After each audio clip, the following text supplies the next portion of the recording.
Талбайн төвийн цэгийн солилцлыг ArcMap програм ашиглан тодорхойлох тухай 2 минутын хичээлийг хүргэж байна. Газар зүйн системд холбогдсон Сүхбаатар дүүргийн хил хязгаарыг жишээ болгон ашигласан. Төвийн цэгийн солилцлыг тодорхойлохдоо эхлээд атрибут хүснэгтээ нээн. Атрибут хүснэгтдээ North East гэсэн хоёр шинэ филдийг нэмж өгнө. Шинэ филдийг нэмж өгөхдөө Table Options Add Field сонголтыг хийж өгнө. Нэр хэсэгт North-ийн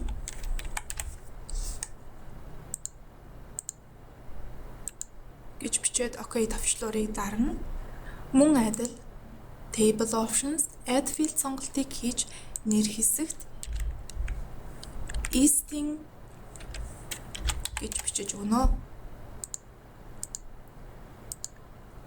Одоо хулганы курсорыг North Field дээр аваачиж хулганы баруун гар талын товчлуурыг тарж Calculate Geometry сонголтыг хийнэ.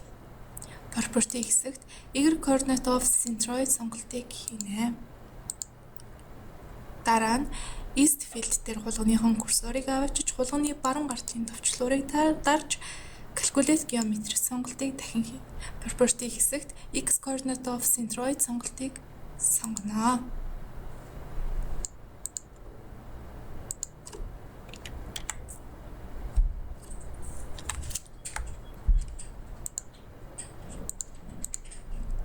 Талбайн төвийн цэгийн солилцлыг ArcMap програм ашиглан тодорхойлж сурлаа.